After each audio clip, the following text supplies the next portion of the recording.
नंदनंदनांघ्रि युगल ध्यानावधानार्थियों, समस्त भगवत भक्तों को सादर नमस्कार। श्री राधे राधे।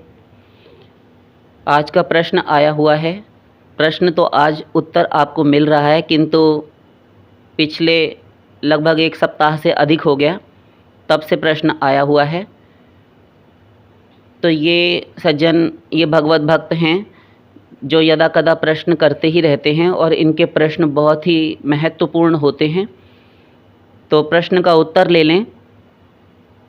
अन्य माताओं, बहनों, भाइयों का अथवा हमसे आयु में जो श्रेष्ठ हैं, वरिष्ठ हैं, ज्येष्ठ हैं, वे सब भी यदि इस प्रकार की शंका से ग्रस्त हों तो उन्हें भी यही उत्तर मिल जाएगा। प्रश्न करते हैं, क्या भगवत प्राप्ति होने पर कोई अपने शिक्षा गुरु को यह बात बता सकता है? क्या ये भक्ति के मार्ग में अहंकार होगा? फिर वे लोग उस भक्त को अलग नज़र से देखने लगें तो भी प्रॉब्लम हो सकती है। ऐसे में कोई क्या करे?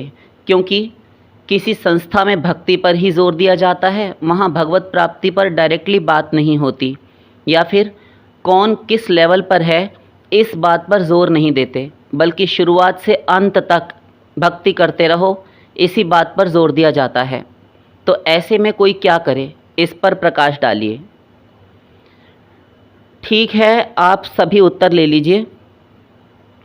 उत्तर में यदि कुछ कटु शब्द आपको लगें, यद्यपि हम अपनी ओर से ऐसा नहीं बोलेंगे, हम बोलेंगे तो सत्य ही, किंतु कई लोगों को बुरा लग जाता है। जैसे कि मरीज़ होता है, पेशेंट, तो उसे औषधि बुरी लगती है, यद्यपि वह जानता है कि इसका सेवन करने से हमारी व्याधि नाश होगा, किंतु फिर भी वह जाने अनजाने हृदय में बुरा ही मानता है, दवा लेना नहीं चाहता। पारमार्थिक जगत में ऐसे प्रमाद से हमें बचना होगा। कटु शब्द हैं किंतु अपने कल्याण के लिए हैं, तो उन्हें स्वीकार कर लेना चाहिए अंतःस्थल से, हृदय से। देखिए, कौन किस लेवल में है इस बात पर जोर नहीं देते, आपने कहा है। हाँ, तो इस बात पर जोर तो तब देना जब कोई लेवल हो किसी का। जब कोई लेवल है ही नहीं तो बात क्या करेंगे आचार्य और गुरुजन? कोई लेवल होना भी तो चाहिए। वे गुरु, महात्मा, महापुरुष, भक्त आदि क्यों कहलाते हैं? एक मोटी मोटी अक्ल से सोचें। महात्मा, गुरुजन वे हैं किस लिए? क्यों हैं वे संत महापुरुष? क्योंकि उन्होंने संसार को असार, निसार और नीरस जान लिया है, समझ लिया कि यह नश्वर है, सदा रहने वाला नहीं है। और उसका स्वरूप समझ लिया, उसका त्याग कर दिया है, उपराम हो गए संसार एवं सांसारिक विषय प्रपंचों से, और स्वयं दिव्य रस, भक्ति रस, प्रेम रस, कृष्ण रस, वृंदावन रस, ब्रज रस, उज्ज्वल रस, निकुंज रस, ये पर्यायवाची हमने दे दिया अपनी ओर से। कुछ मिलाकर, यदि कुल मिलाकर एक शब्द में कहें तो भगवान के रस में, भक्ति रस में निमज्जित हैं, छके हुए हैं और नित्य लील हैं, डूबे हुए हैं। आपको अन्य सांसारिक प्राणियों को भी वे वही दिव्य रसानुभूति कराने के लिए बैठे हैं। और हम क्या करते हैं कि हम वहाँ जाएंगे, वहाँ कूड़ा कबाड़ा, सांसारिक प्रपंच, लौकिक जगत, प्राणी पदार्थ की विषय वार्ता, ग्राम्य वार्ता, लोक वार्ता करते हैं जाकर संतों के पास भी। हम उनको भी नहीं छोड़ते, उनके स्थान, उनके आश्रमों, उनकी कुटिया इत्यादि को भी संसार ले जाकर, सांसारिक विषय वार्ताओं की कथा कहानी ले जाकर, मिथ्या प्रपंच की बातें करके उस स्थान की भी गरिमा, उसके सम्मान आदि को नष्ट विनष्ट करते हैं। और ये हो रहा है आजकल। यही कारण है कि आज भी बहुत से ऐसे गुप्त संत हैं जो अपना भेद ही नहीं प्रकट करते, वे चुपचाप लगे रहते हैं। हमारे पास कोई आए ही ना, निर्जन स्थान में वास करते हैं। तो लौकिक जगत, प्राणी पदार्थों की विषय वार्ता, ग्राम्य वार्ता करते हैं लोग, उन्हीं भोगों विषयों की बातें करते हैं, पूछते हैं। भोग विषय पदार्थ कामनाएं ही लेकर जाते हैं उनके पास और उन्हें ही और मांगते हैं। रोग नाश हो जाए, बेटा जो है प्राप्त हो जाए, पुत्र हो जाए, पोता हो जाए, नाती हो जाए, बेटा बेटी की शादी हो जाए, बेटी का पति दामाद हमारा मक्कार है, वो ऐसा है, हमारे पति व्यभिचारी हैं, दूसरी औरतों से संबंध रखते हैं, मेरी पत्नी खराब है, मेरा बेटा बिगड़ गया, वो छोड़ के चला गया, वो एमाली हो गया, उसकी संगति खराब है, वह नौकरी नहीं करता, मेरे पति शराब पीते हैं, मद्य मांस इत्यादि भक्षण करते हैं, मेरी सास ऐसी, मेरी बहू ऐसी, ससुराल वाले ऐसे, ओ हो, यही सब पूरा दिन प्रपंच। और वे महात्मा जी भी बड़े विभोर हैं, सुनकर उनको सवालों के जवाब दिए जा रहे हैं। भले ही वे ना भी देना चाहें, किंतु हम जा जाकर यही पूछेंगे उनसे। अरे पूछना है तो अपने कल्याण की बात पूछो, तो कल्याण की बात नहीं पूछनी उनसे। और वे बताएं भी अपनी ओर से किसी दिन कि ये तो लगा रहेगा बेटा, छोड़ो इन सबको, अपना कल्याण करो, ना तुम इनके हो, ना ये तुम्हारे, ना ये सदा रहेंगे, वर्तमान में दिख रहे हैं।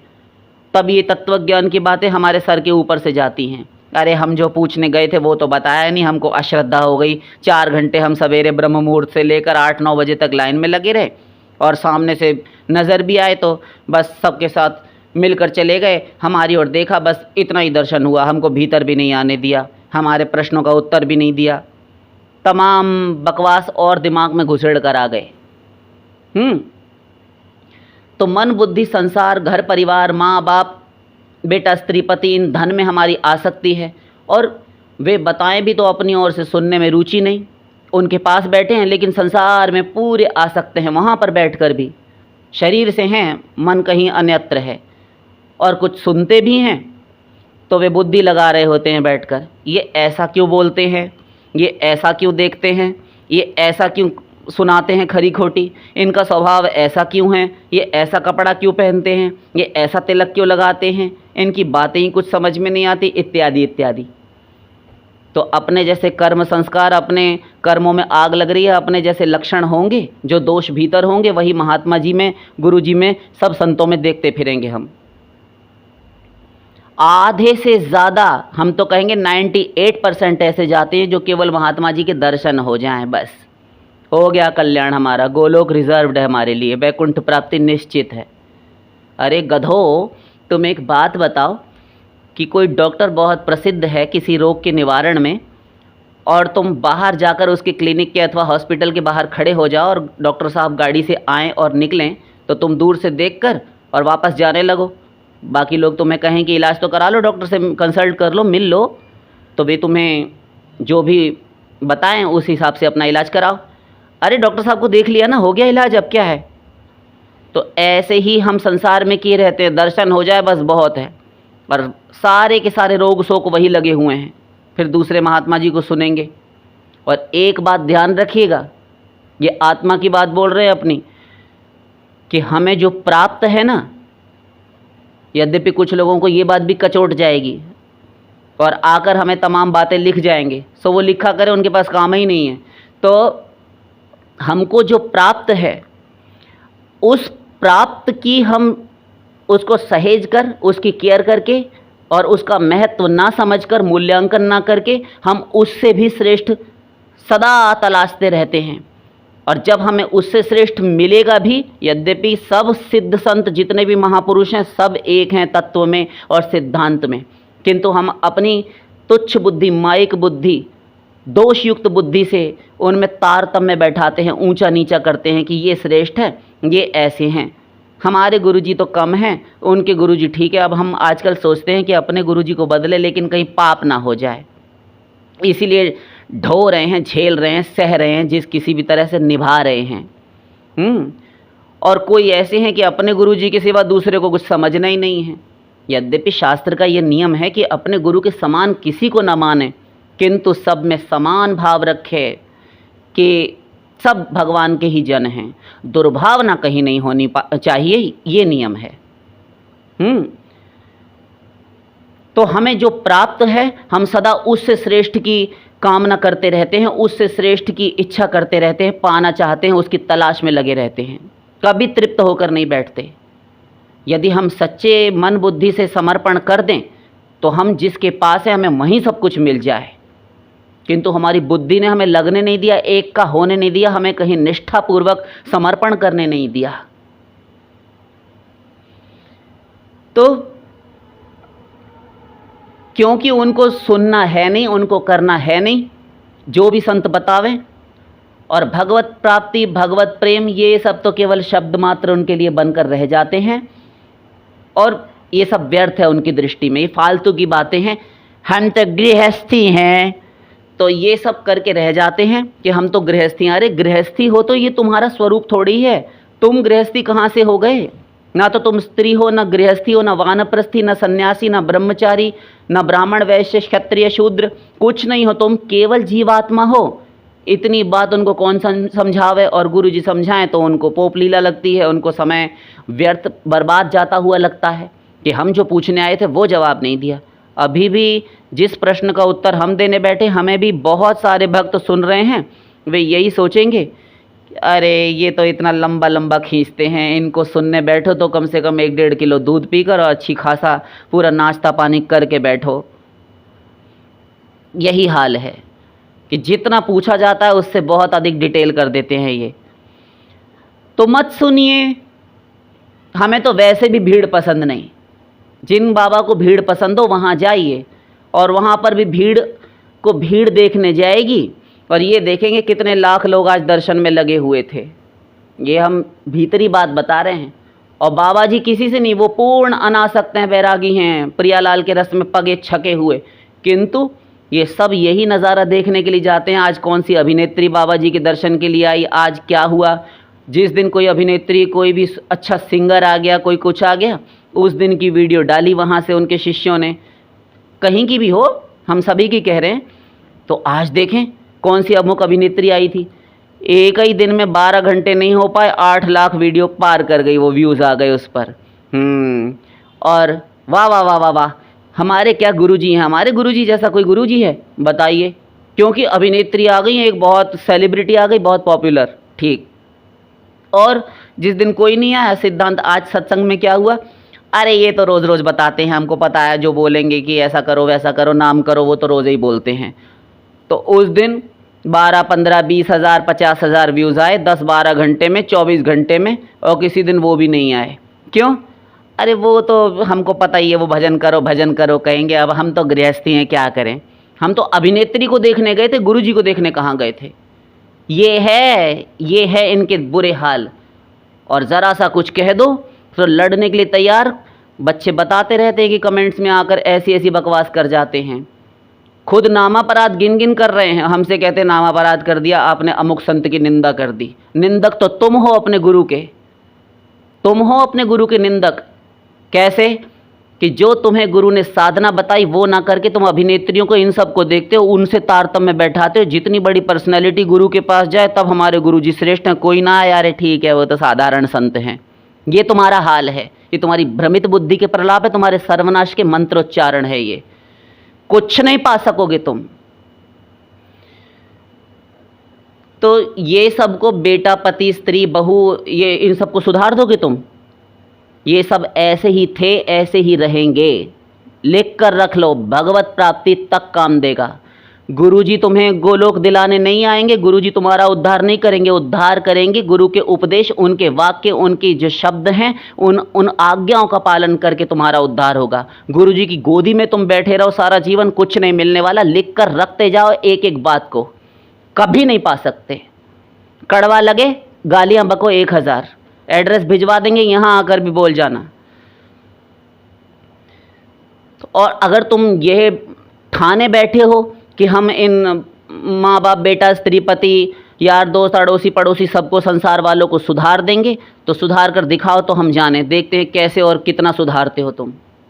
और यदि नहीं तो फिर जो गुरु जी ने कहा है वो आज्ञा पालन करो, चुपचाप बैठकर मुंह बंद करके साधना करो। ये फालतू लौकिक प्रपंच में मत पड़ो, समय बहुत कम है तुम्हारे पास। एक क्षण में पता नहीं चलता, मृत्यु आकर धर दबोचती है तो सब बात निकल जाएगी। फिर मीरा, ध्रुव, प्रहलाद आदि आदि जो भक्त हैं, ये गोपियां हैं, ये जो हुए, ये अपने अपने गुरुओं के पास अपना कूड़ा कबाड़ा संसार, अपने पति, अपने घर, रिश्ते नातेदार, अपने पिता की, हिरण्यकशिपु की बातें ले लेकर नहीं पहुंचे थे गुरुओं के पास कि इनको भी सुधार दो, ये भी भजन करने लगे, हम ऐसा चाहते हैं।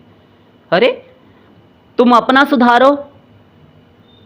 तो सांसारिक रिश्ते नातेदारों की आसक्ति, मोह ममता लेकर नहीं गए थे ये लोग। इनको स्वयं को इतनी प्रबल उत्कंठा, भगवत प्राप्ति की व्याकुलता थी कि सबको छोड़ छाड़ कर चल दी मीरा जी, ध्रुव जी। और प्रहलाद, गोपियां, ये पति पिता के पास ही रहे तो मन बुद्धि ख्याल से निकाल फेंका, पास में रहकर, जल में रहकर कमलवत रहे। वो कुसंगी का कुसंग वह दोषी का दोष हमारे भीतर प्रवेश न करने पाए। नंद नंदन को तऊ न छाड़ू मिलोंगी निशान बजाए री। नहीं मानी किसी की बात,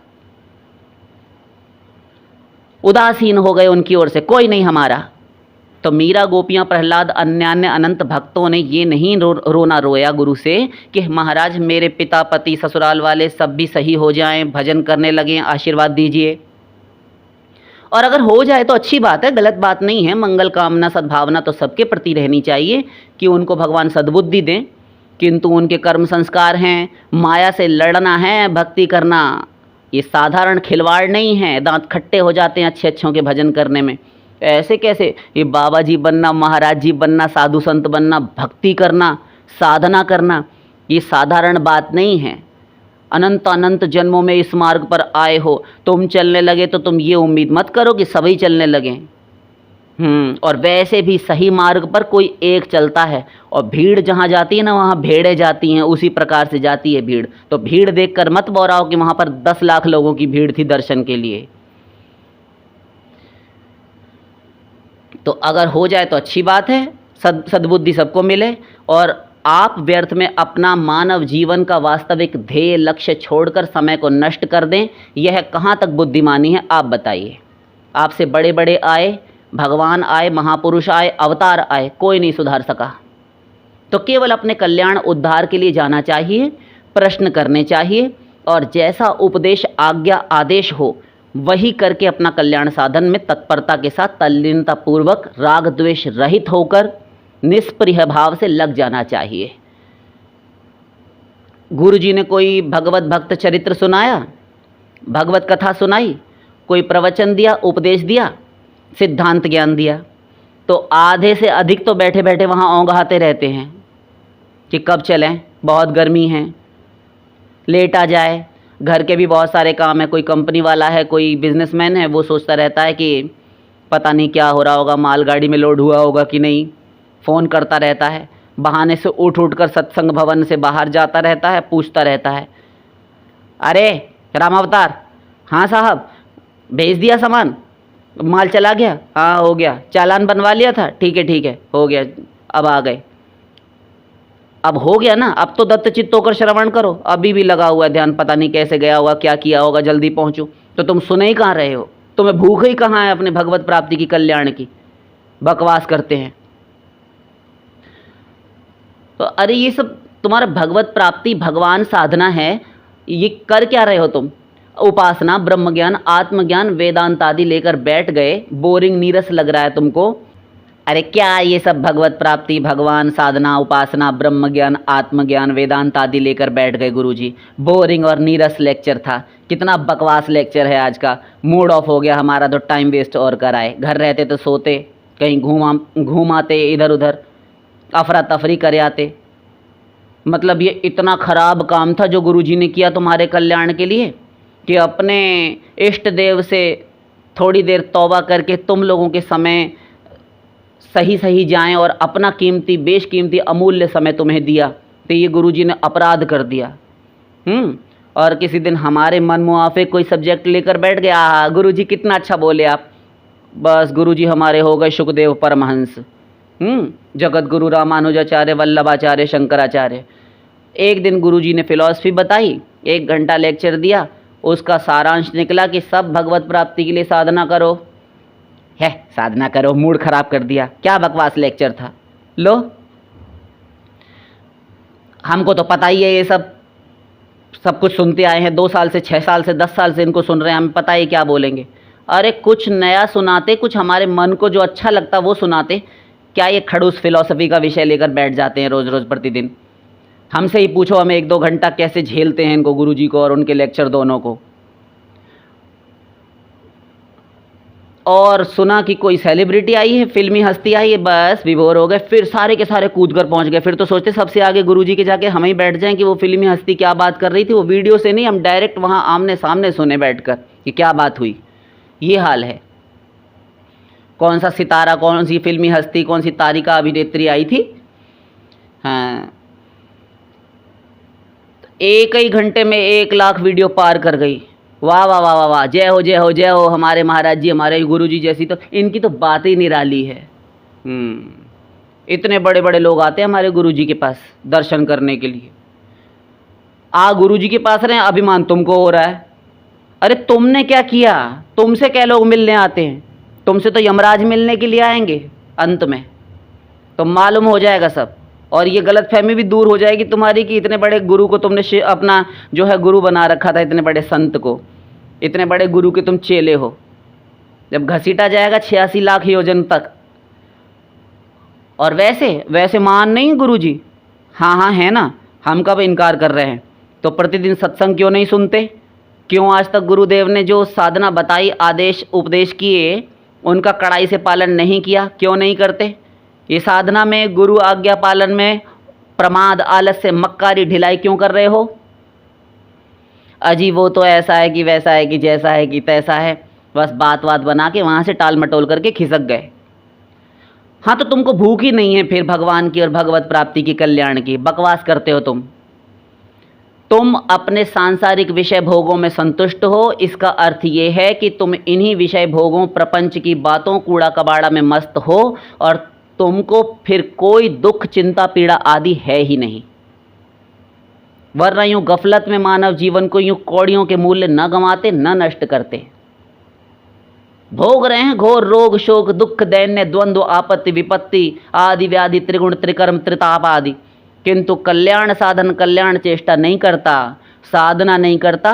गुरुओं के पास भी प्रपंच ही ढूंढता है, प्रपंच ही करता है। यही करते करते दुर्लभ मानव जीवन से भी हाथ धो बैठता है, अनंत बार धोया। तो जो लेवल की आपने बात की, तो कोई लेवल भी तो हो ना। ध्यान दीजिए, आपने स्तर पूछा है कि लेवल कौन किस लेवल पर है, तो उसका कोई लेवल हो तब तो कोई बात करें गुरुजन आचार्य, तब भगवत प्राप्ति की बात करेंगे ना। जब कोई लेवल समझ में आएगा, उनको दिखेगा, उनमें कुछ चेंजेस दिखेंगे, परिवर्तन दिखेगा। तो परिवर्तन दिख ही नहीं रहा है, 10 साल से 20 साल से आ रहा है वो वहीं का वहीं। कई बार तो इतनी दुर्गति, दुर्दशा हो जाती है कि जहाँ आया था पूर्व में नया नया जो भक्ति के प्रति एक उत्साह था, जो रुचि थी, वो भी डाउन हो गया, खत्म हो गया। और कईयों का तो उससे भी अधिक पतन होता है, छोड़ छाड़ कर बैठ जाते हैं, हमसे होगा नहीं, घोर संसारासक्त, विषयासक्त हो जाते हैं। ये पतन होता है क्योंकि रुचि नहीं है। प्रमाद, आलस्य, कुसंग, काषाय इत्यादि आए, अपराध किए, नष्ट हो गए। लेवल की बात तब करें कि जब उसका कुछ लेवल हो। अगर आप हमसे जो है पर्सनली पूछ रहे हैं, तो लेवल की बात यदि हम करें तो ऐसे समझिए कि भगवत प्राप्ति करनी है, ये ही लक्ष्य है ना। भगवत प्राप्ति करनी है, यही लक्ष्य है। हाँ, तो भगवत प्राप्ति कब होती है? कब होती है? 8 सोपान पार करके 9वें सोपान पर पहुंचता है, भाव दशा में। जब जीव 8वें सोपान पर पहुंचता है तो उसको आसक्ति दशा होती है, 9वें सोपान पर उसको भाव दशा प्राप्त हो जाती है। तब वहाँ पर जाकर तो प्रथम लेवल, प्रथम स्तर क्या हुआ? मानव शरीर मिलना। यहाँ से गिनते हैं, यद्यपि आदौ श्रद्धा है किंतु मानव शरीर पहले। ये प्रभु की एक कृपा है, विशेष कृपा। फिर कोई संत मिलना, उसको सुनना। तो सुना तो जब श्रद्धा थी तभी ना सुना। श्रद्धा से ही सुनेगा।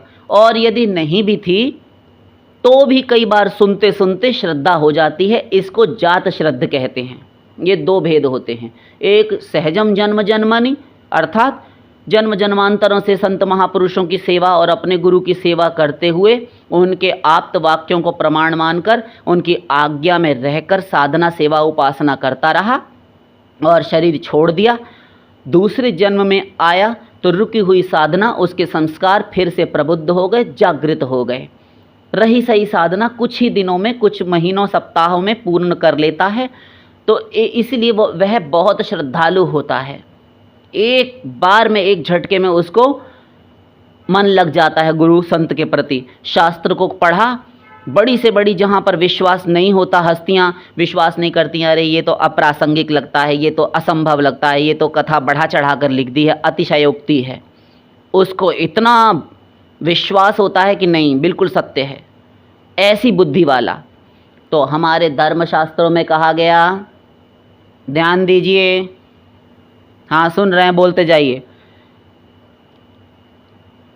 यश्च मूढ़तमो लोके यश्च बुद्धे परंगतः। शास्त्र कहता है एक तो घोर से घोर मूर्ख हो जो कुछ ना जाने, ककहरा भी ना जाने, उसको किसी संत महापुरुष ने कह दिया, हाँ गुरुजी तुम मरा मरा रटते रहो जब तक ना आवें।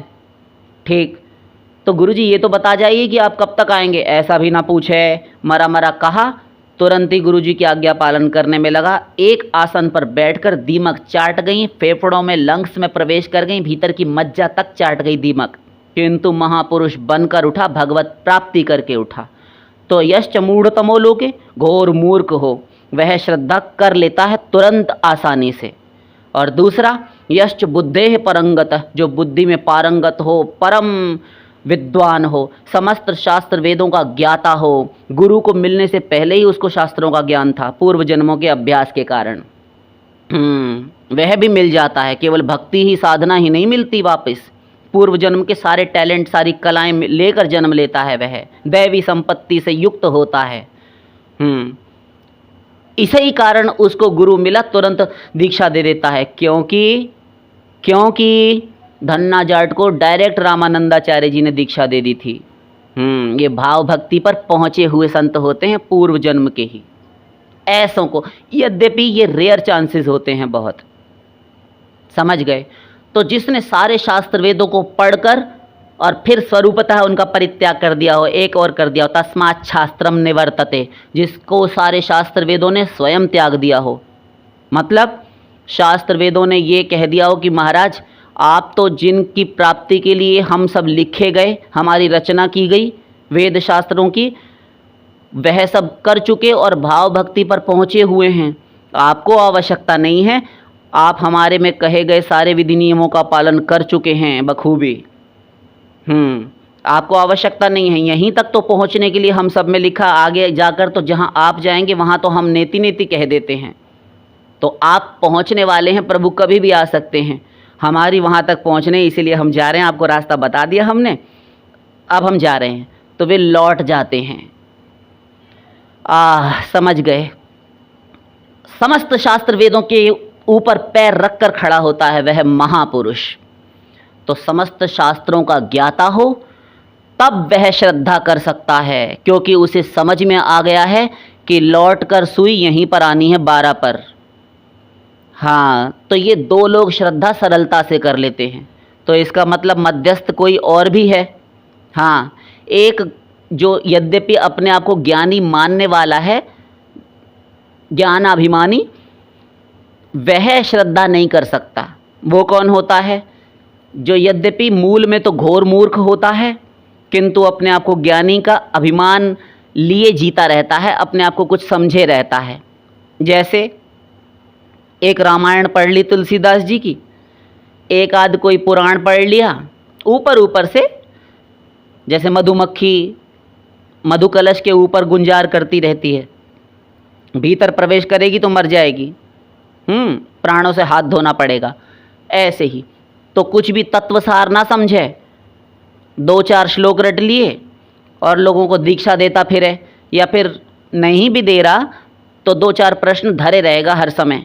हमने गीता पढ़ी, हम सब जानते हैं, क्यों जी महात्मा जी, गुरु जी आप ये बताइए कि वहाँ ऐसा क्यों कहा गया है, महाराज जी आप ये बताइए कि वहाँ ऐसा लिखा है, गुरु जी हम बहुत दिन से आपको सुनते हैं, वहाँ पर ऐसा कहा गया है, वहाँ क्यों कहा गया है।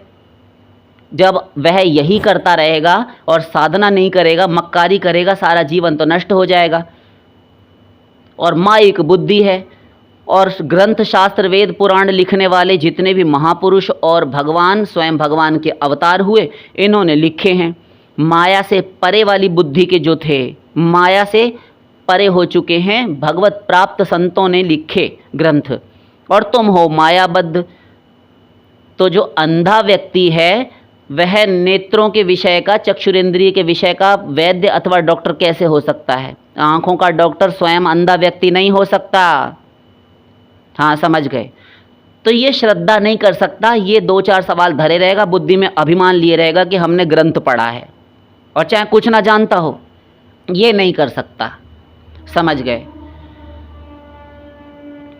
तो यश्च मूढ़तमो लोके यश्च बुद्धेः परंगतः, जो कुछ ना जाने और जो सब कुछ जाने, ये दो श्रद्धा सरलता से कर लेते हैं।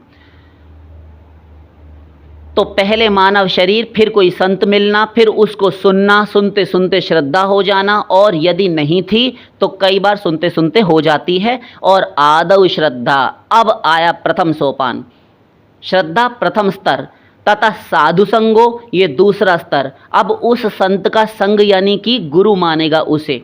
तो सत्संग तो सार्वभौम होता है। सार्वभौम माने एक पंडाल में बैठकर 1,00,000 लोगों ने सुना, 50,000 ने सुना, 10,000 ने सुना, किंतु उपदेश होता है, आज्ञा होती है, वह पर्सनल अपने शिष्य के लिए होती है।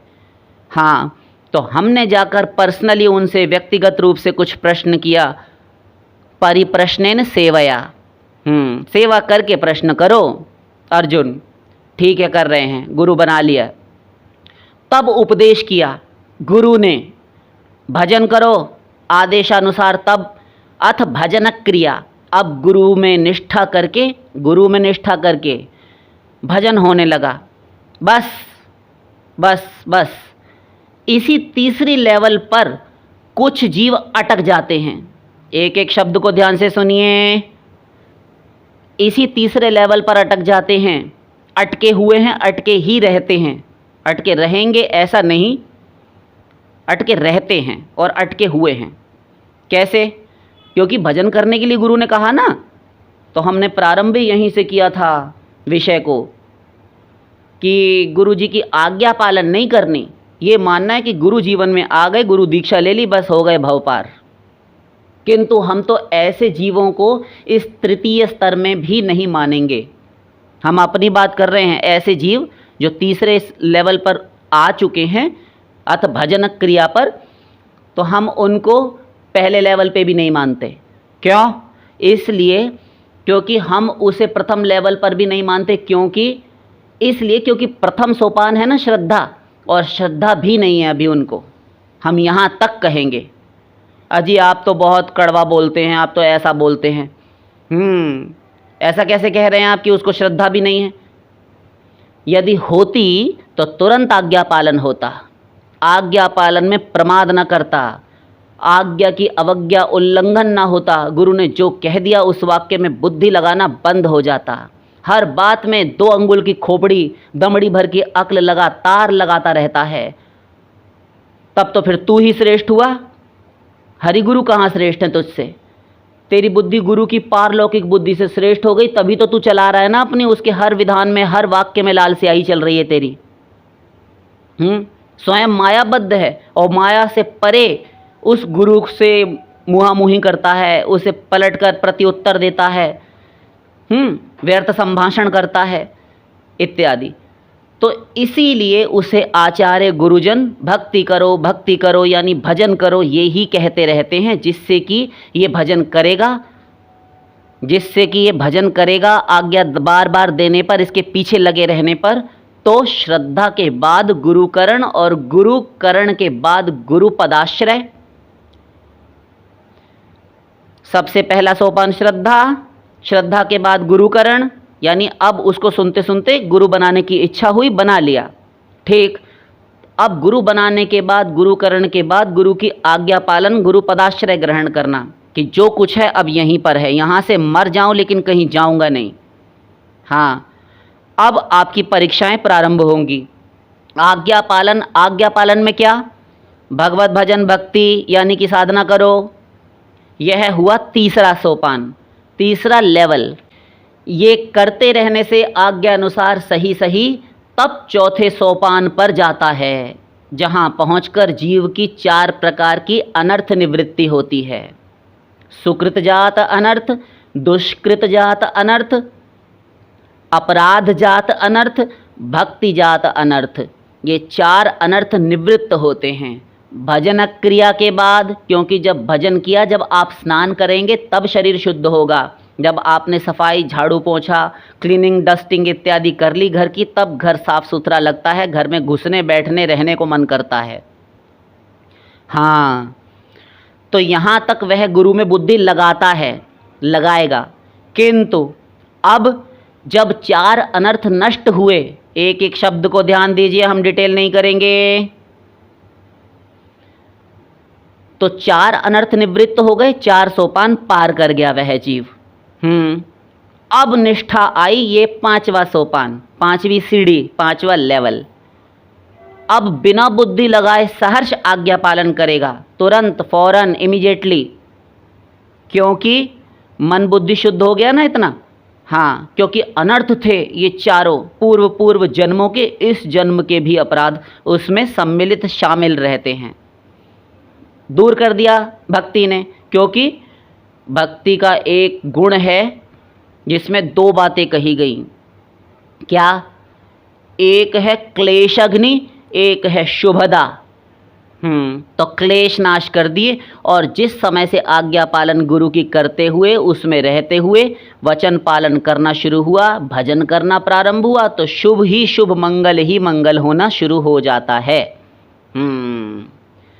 ठीक। तो 4 अनर्थों के नाश हो जाने पर जीव स्वयं को बहुत हल्का और आनंदित अनुभव करता है। जैसे गंदे पसीने, धूल धक्कड़, मिट्टी, दौड़ धूप से आकर आप रिलैक्स करके स्नान करें, शावर लें, शुद्ध वस्त्र धारण करें, अब आकर साथ साथ आप एसी में भी बैठ गए, कूलर में बैठ गए, और कुछ लेट भी गए, सैंताने लगे, कुछ रिलैक्स करने लगे। कितना अच्छा लग रहा है। ऐसा लग रहा है जैसे कि ज़िंदगी कितनी हसीन हो गई। बाहर से आए थे थके मांदे, कितना सुंदर लग रहा है, बहुत आराम आ रहा है। तो कैसा अनुभव करते हैं आप? वो तो आप ही ने बता दिया अभी। तो ऐसा ही कुछ 4 अनर्थों की निवृत्ति पर जीव हल्का महसूस करता है, स्वयं को अनुभव करता है। अब वह निष्ठापूर्वक प्रमाद रहित भजन करता है। प्रमाद रहित। पहले मक्कारी कर जाता था, टाल मटोल करता था। किसी दिन गुरुजी ने कहा 16 मालाएं, 64 मालाएं, 32 मालाएं, तो वह गुरु की आज्ञा पालन एक आध दिन करता है। एक हफ्ता में मान लीजिए 2 दिन उसने 64 मालाएं की, एक दिन 16 कर लिया, एक दिन 32 कर लिया, 2-3 दिन खिसक गए, दोस्तों के साथ घूमे फिरे, हांडे यहाँ वहाँ, दुनिया भर की मार्चिंग की, इंडिया टूर किया, आ गए। ठीक है, अब भजन कर लेते हैं, गुरुजी की आज्ञा पालन कर लेते हैं, वरना उनका तो ढीला है दिमाग, फिर बकने लगेंगे कुछ ना कुछ, है ना। तो इसीलिए ऐसे मक्कारी कर करके करता है। और कईयों का तो इतनी दुर्गति होती कि सड़े हुए आंसू भी नहीं आते उसके साधना में।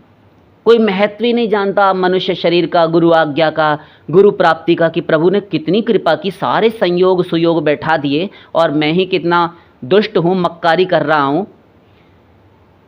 तो जब वह आता है निष्ठा पर, ये 5वें सोपान पर, तब निष्ठापूर्वक प्रमाद रहित होकर भजन करता है, सही सही भजन करता है।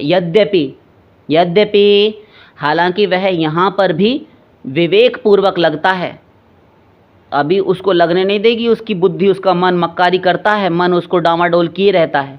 तो ये विवेक पूर्वक लगना क्या है? विवेक पूर्वक लगना ये होता है कि मुझे भजन करना है, गुरुजी ने कहा भजन करना है। तो ये तो पहले भी सोचता था अनर्थ वाली दशा में, किंतु संभाल नहीं पाता था स्वयं को। अब वह निष्ठा आ गई तो चाहे उसका आसन पे मन लगे ना लगे, किंतु वह माला लेकर एक बारगी बैठ जाएगा। 16 माला हमें गुरुजी ने कहा है तो हम करेंगे ही, बल्कि उससे अधिक करेंगे। तो आज हम 32 करेंगे। धीरे धीरे बढ़ाता जाता है, पीछे नहीं जाता, आगे बढ़ने का प्रयत्न भरसक करता है पुरजोर।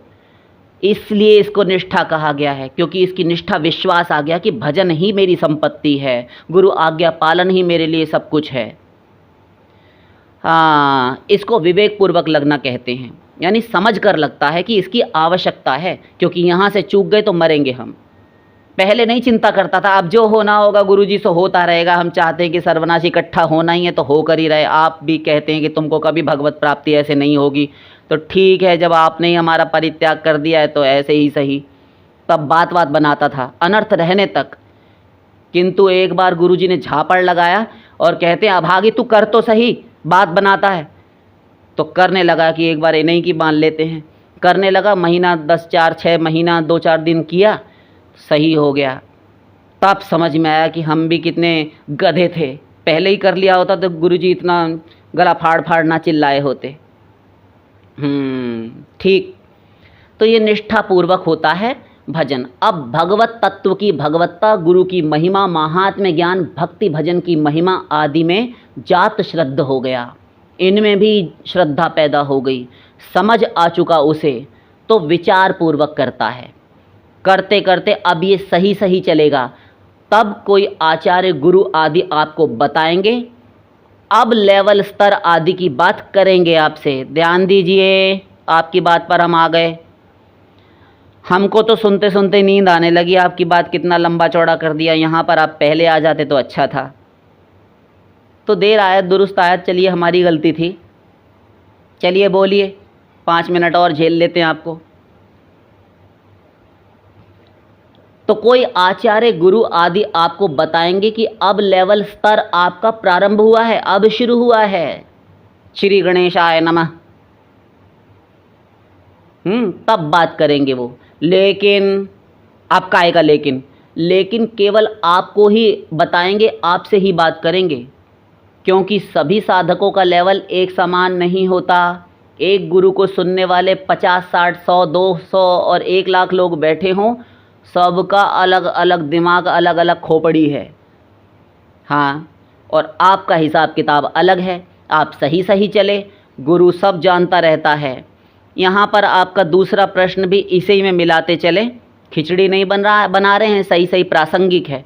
आपने जो प्रश्न किया है कि क्या अपने शिक्षा गुरु को बताई जा सकती है ये बात, आपको अपने शिक्षा गुरु इत्यादि को, चाहे दीक्षा गुरु को या फिर भगवत प्राप्त जागृत गुरु जो हैं सिद्ध संत, किसी को भी बताने की आवश्यकता नहीं है। आपके भीतर जो जो चेंजेस आएंगे, आपकी बॉडी लैंग्वेज, आपके भाव, आपके जितने भी संचारी भाव इत्यादि उठते हैं, इन सब से पता चलता जाता है गुरुओं को। वे ताड़ते रहते हैं। और विशेष रूप से जो आपके जागृत संत हैं, जिनको भगवत प्राप्ति हुई पड़ी है, जिनके लिए शास्त्र में कहा गया है यही कृष्ण तत्वेता सही गुरु है, जो कृष्ण को तत्व से जान चुका हो, अर्थात भगवत प्राप्ति कर चुका हो, वह हमारा मूल गुरु होता है। वह जान लेंगे तो वे ही आपके बाकी शिक्षा गुरु, दीक्षा गुरु आदि को बता देंगे। और यदि एक ही गुरु है, वह वेद शास्त्रों के पारगामी विद्वान हैं और साथ में भगवत प्राप्त भी हैं, तब 2-3 गुरुओं की आवश्यकता नहीं होती। ये कहीं कहीं गौड़ीय संप्रदाय में मिलता है कि शिक्षा गुरु और दीक्षा गुरु बनाने पड़ते हैं, आवश्यक नहीं है। ठीक है, ठीक है, तो आपको बताने की आवश्यकता नहीं है। तीसरा प्रश्न भी साथ साथ ले लेते हैं। आपने जो पूछा कि यदि हम बताएं कि हमको भगवत प्राप्ति हो गई है, तो पहले तो ये हास्यास्पद बात है। ये आपने जो कहा कि भगवत प्राप्ति हो गई है, हम बताएंगे, तो बताने की आवश्यकता क्या है? गंगा ने कभी शोर नहीं मचाया कि मैं गंगा हूँ। भगवान भुवन भास्कर रश्मिमाली सूर्य प्रतिदिन उदय होते हैं, वे शोर नहीं मचाते कि बेवकूफ़ो, हम तुम्हारे सर के ऊपर तप रहे हैं, 9-10 बज गए, तुम अभी तक सो रहे हो घोड़े बेचकर, एसी चलाकर, बाहर निकलो तो देखो कि हम आ गए। तुमसे पहले ही हम सुबह डेरा डाल लेते हैं पूर्व दिशा में, और तुम अभी तक घर से नहीं निकले।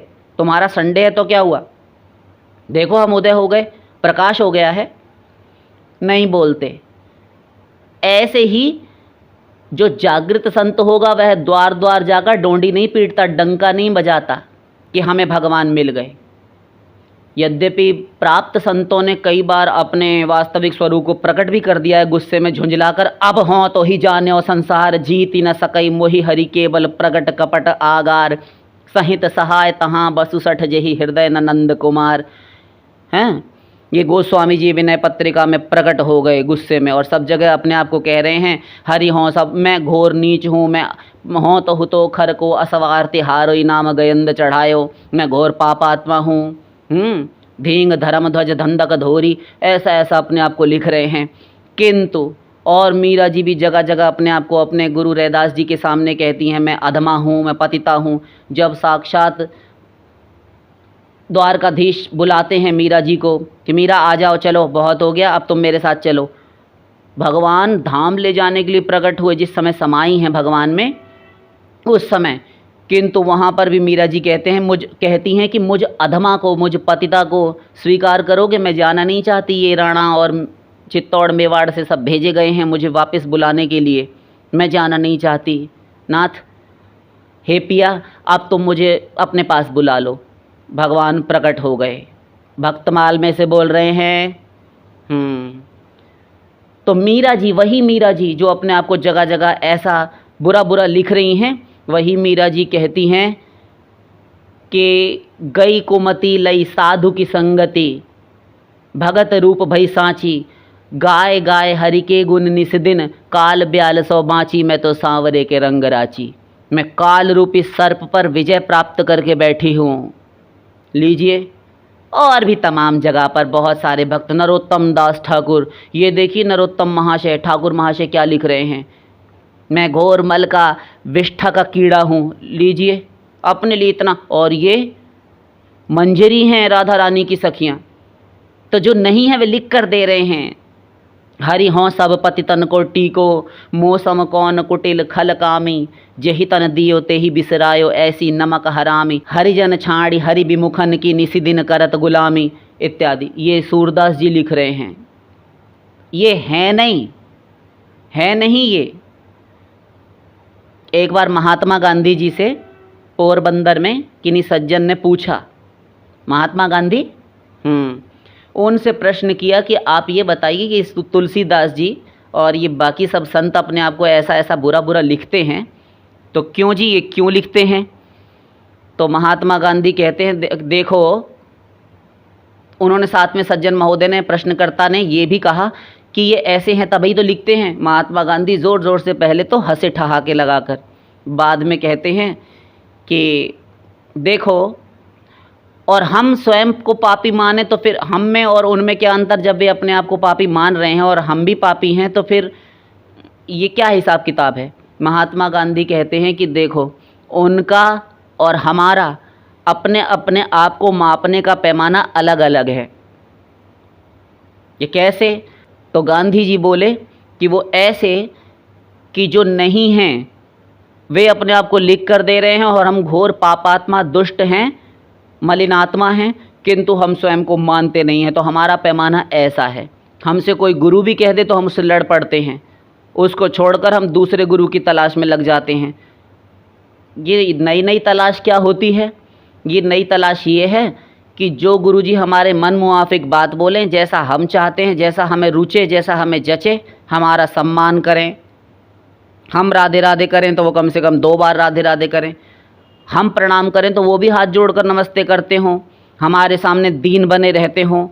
और जो किसी दिन गुरुजी ने अपना पद देखते हुए थोड़ा सा डांट लगा दी, साधना मक्कारी जो है न करने के कारण और मक्कारी करने के कारण, कि जो आज्ञा हम तुम्हें दे रहे हैं और जिस चीज़ के लिए तुम हमारे पास आए थे, जिस लक्ष्य की प्राप्ति के लिए, वही चीज़ तुम नहीं कर रहे हो, तो जाओ यहाँ से, कभी मत आना दोबारा, और कहीं जाकर देख लो।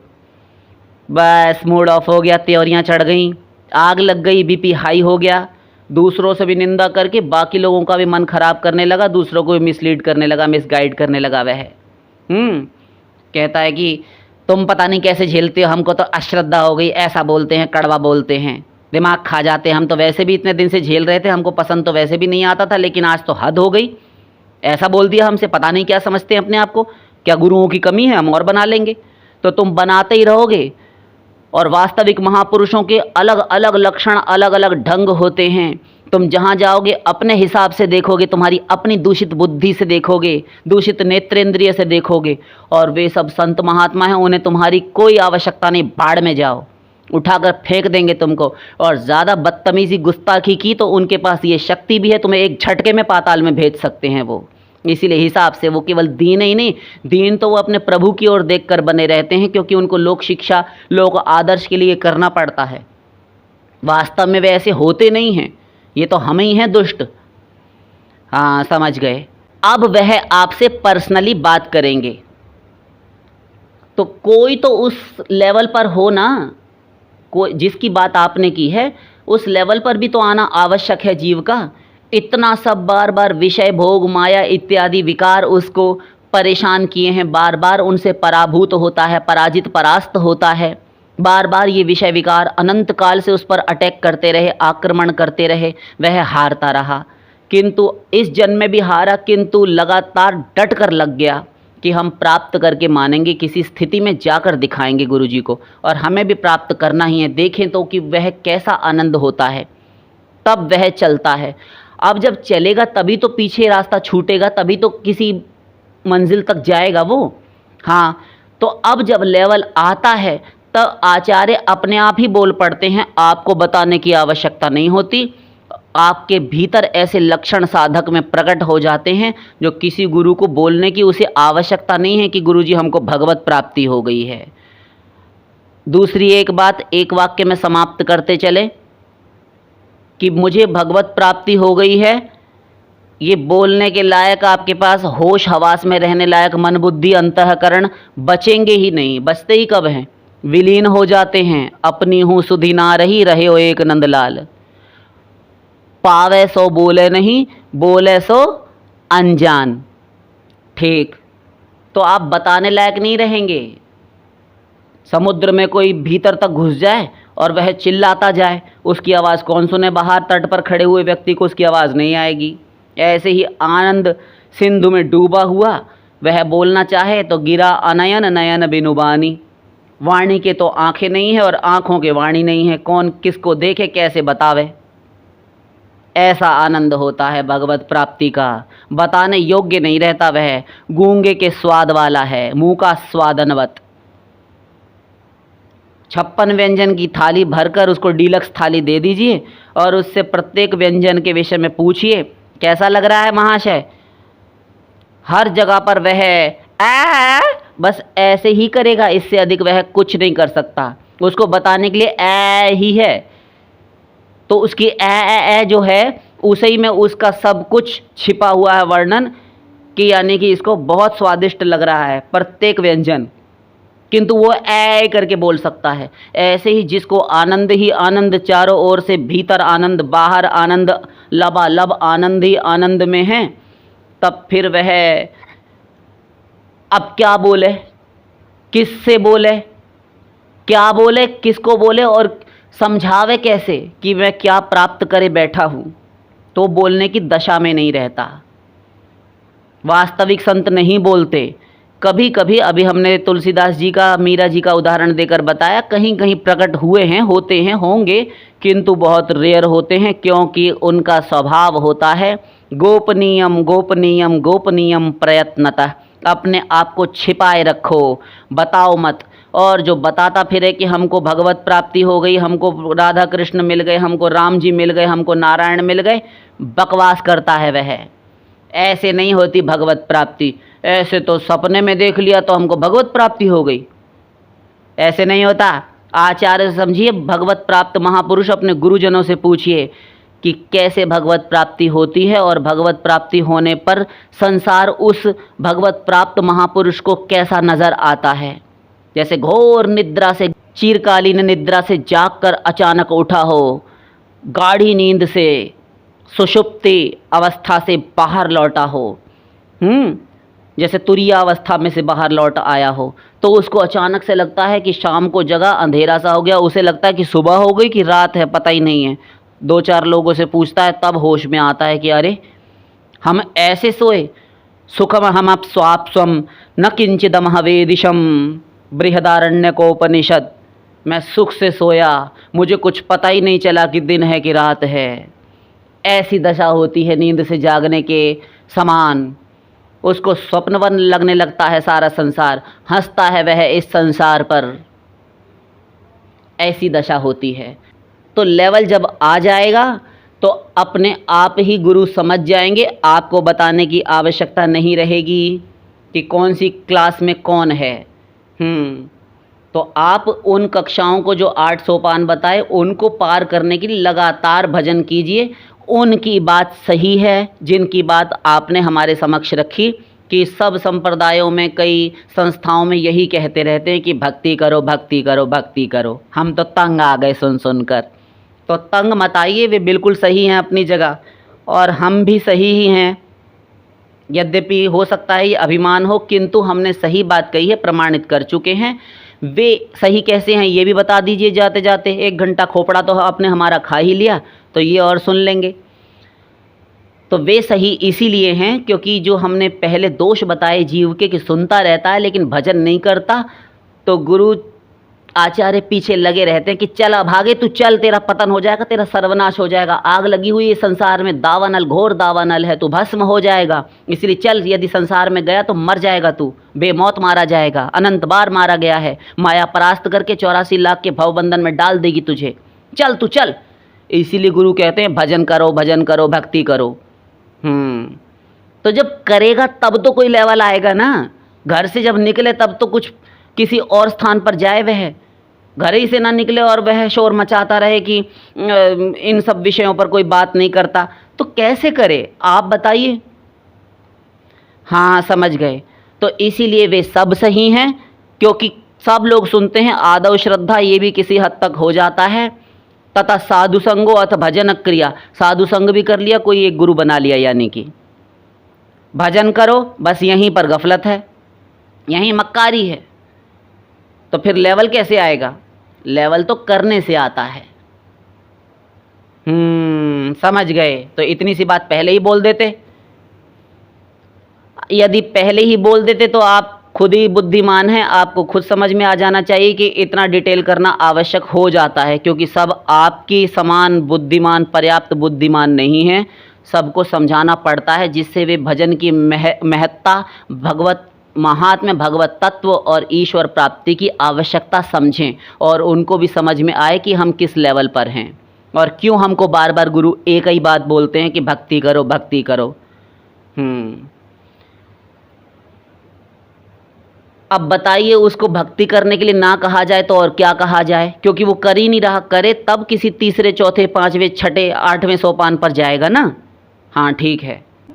तो शुरू से अंत तक इसी विषय पर जोर दिया जाता है, बल दिया जाता है। ऐसे में कोई क्या करे, कुछ मत कीजिए, इस पर प्रकाश डालिए। तो प्रकाश डालने वाले तो हम होते कौन हैं? बहुत अच्छे अच्छे संत हैं, महापुरुष हैं, बहुत भारी भारी प्रकांड मूर्धन्य मनीषी विद्वान बैठे हुए हैं।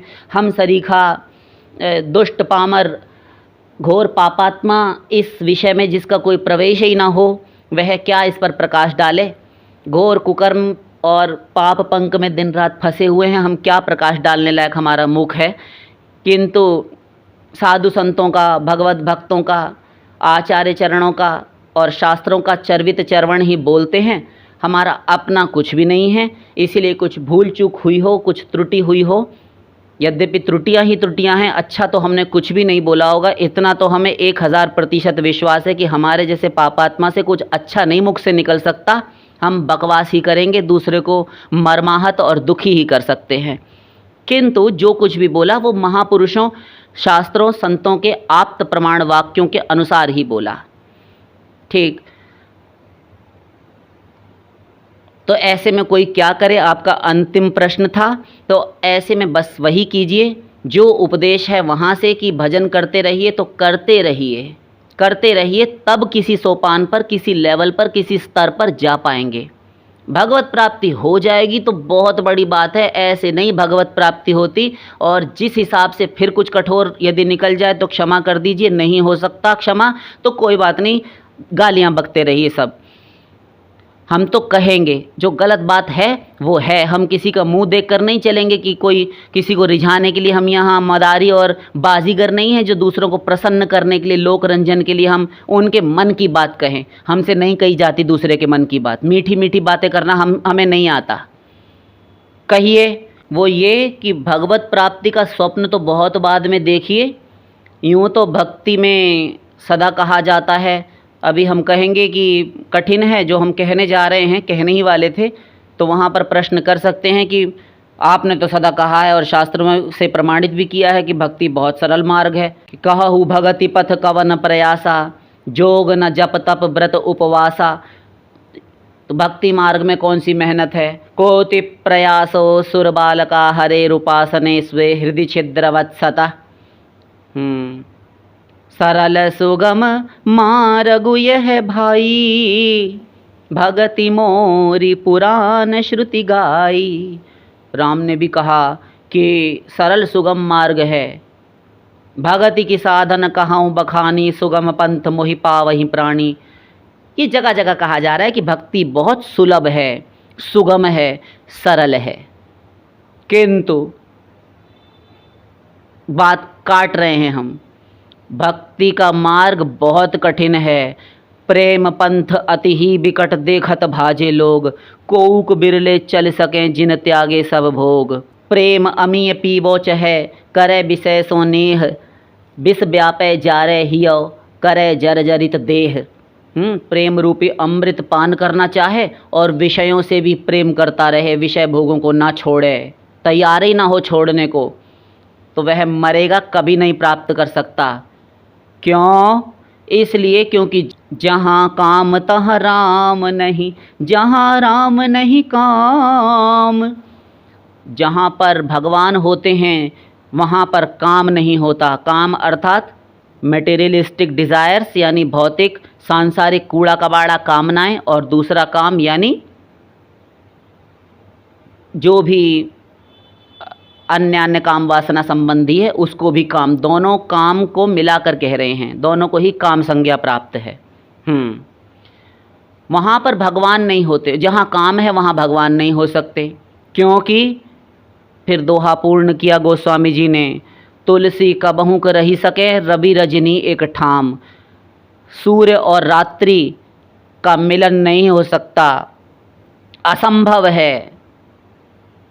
ठीक, तो जिस प्रकार हमने प्रारंभ किया था इस विषय पर बोलना, तो वही कछुआ चाल तो क्या बिल्कुल एक ही स्थान पर पड़े हुए हैं, पत्थर की तरह जड़ होकर तृतीय सोपान पर भजन करने पर। अथ भजन क्रिया यही नहीं प्रारंभ हो रहा, निष्ठापूर्वक भजन होने लगे, अनर्थ निवृत्ति हो, कुछ नहीं, केवल गुरुकरण तक। गुरु जैसे तैसे लिख टिक पीट देते हैं, बना भी लेते हैं, कोई सही बना लेता है तो कोई गुरु घंटाल के चक्कर में भी पड़ जाता है, बहुधा तो ऐसे ही हैं। किंतु जिनको सही सही वास्तविक संत मिल गया और उसको सुनकर श्रद्धा हो गई, जात श्रद्धा हो गया, अब गुरु बनाकर चलने लगा। किसी हद तक विश्वास भी है, किन्हीं किन्हीं को तो विश्वास ही नहीं होता गुरु पर, किन्हीं को हो जाता है तो आज्ञा पालन में प्रमाद करते हैं, अर्थात उनकी आज्ञा है भजन करो बेटा, वही नहीं करते, तो यहीं पर अटके रहते हैं वर्षों तक, कई बार जन्म जन्मांतरों तक। ऐसा नहीं कि संत महापुरुष नहीं मिले, किंतु हमने बस यहीं पर अपनी सुई अटकाए रखी, यूं कहें कि सेल ही खत्म हो गया, बैटरी ही खत्म हो गई, घड़ी वहीं के वहीं रुकी पड़ी है। तो इस प्रकार से तो भगवत प्राप्ति की बातें आप कोसों दूर रखिए, यूं तो बहुत सरल है, अभी हमने बताया, शास्त्रों से उदाहरण से प्रस्तुत हमने किया, किंतु इस प्रकार यदि आप चलते रहे, कोई भी हो, चाहे हमें क्यों ना हो, इस प्रकार तो हम जहाँ खड़े हैं वहाँ तो रहेंगे ही रहेंगे, इससे भी नीचे गिरेंगे, क्योंकि हमने कल्याणार्थ कुछ चेष्टा नहीं की परमार्थ बनाने में।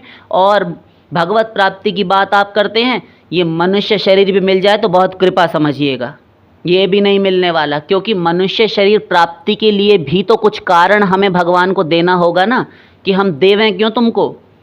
कबहू का करी करुणा नर देही, हैं, मनुष्य शरीर कृपा करके करुणा करके भगवान देते हैं, तो वे पिघलें परवरदिगार, तो क्यों पिघलें, क्यों मनुष्य शरीर दें? इसलिए कि हम भगवत प्राप्ति करना चाहते हैं। पहले तुमको देकर भेजा था बच्चों, तब तुमने क्या किया, मक्कारी की, हमको भी गर्भ में कहा कि जल्दी बाहर निकालो प्रभु, बड़ी दुर्दशा है, बड़ा कष्ट है, नारकीय यंत्रणा है यहाँ पर, हमें तुम हर जन्म में पागल बनाए फिरते हो, हम भी तुम्हारी बातों में झांसेबाजी में आ जाते हैं, अब नहीं देंगे तुमको, प्रभु एक बार दे दीजिए, मान जाइए। तुम फिर वही करोगे, हमको पता है तुम नहीं मानोगे, तुम हमारे जन पर भी अपनी बुद्धि लगाते हो, हमारे जो भगवत प्राप्त जन है, हमारे प्रेमी रसिक जन, उनका भी अपराध किए रहते हो, हमारा मूड खराब हो जाता है। तो इसीलिए ऐसे तो मानव तन भी मिल जाए तो बहुत समझिएगा, कुछ नहीं होना जाना ऐसे, इसलिए आगे बढ़िए, यही कहेंगे। भगवत प्राप्ति हो जाएगी तो आपको बताने की आवश्यकता नहीं है, बताने लायक भी आप नहीं रहेंगे, और आपके लक्षणों से, आपके औरा, आपके तेज पुंज से ही सारा संसार आलोकित हो उठेगा। जो जो आपके संपर्क में आता जाएगा उसका उद्धार होता जाएगा। सतरति सतरति सलोकांश तारयति, नारद भक्ति सूत्र। वह स्वयं तो तरता है, स्वयं तो उद्धार को प्राप्त होता ही है, वह इस समाज को भी तार देता है, देवर्षि नारद कह रहे हैं। तो पहले भगवत प्राप्ति परमावश्यक है, कर लीजिए, तब कोई बात सोचिए कि गुरु को बता सकते हैं अथवा नहीं। और एक प्रश्न आपने बीच में और किया था आनुषंगिक, कि ऐसे तो लोग उसको अलग दृष्टि से देखेंगे, कुछ अलग दृष्टि से नहीं देखेंगे। जिन जिनको भगवत प्राप्ति हुई थी उनको कौन सी अलग दृष्टि से देखते थे, और जो देखे तो भाड़ में जाए, हमको क्या मतलब, हम उनको अलग नज़र आएंगे। एक सातवां अजूबा, इसलिए हम ऐसे ना नज़र आए, इस चीज़ की पूर्ति के लिए हम भगवत प्राप्ति ना करें। अजी खामख्वाह ये फालतू की बातें हैं, ये बिना मतलब की बातें मन मस्तिष्क से निकालिए, भजन कीजिए, भगवत प्राप्ति कीजिए। और जो बाकी संस्थाओं में कहा जाता है कि भक्ति कीजिए, वही हम भी कह रहे हैं। भगवत प्राप्ति हम अपनी ओर से बोलते हैं, क्योंकि हमारे श्री श्री पूज्य श्री सद्गुरुदेव भगवत प्राप्ति पर ही बल देते हैं, तो वही हमारे भी उद्गार रहते हैं सदा। किंतु मूल में जो अन्य अन्य संस्थाएं हैं वे भी यही बात कहती हैं कि भगवत प्राप्ति ही करो, किंतु भगवत प्राप्ति करने के लिए भी तो कुछ करना होगा। तो वो जो कुछ करना है वही है कि भक्ति करो, भक्ति करो, भक्ति करो। तो भक्ति करो, शेष फिर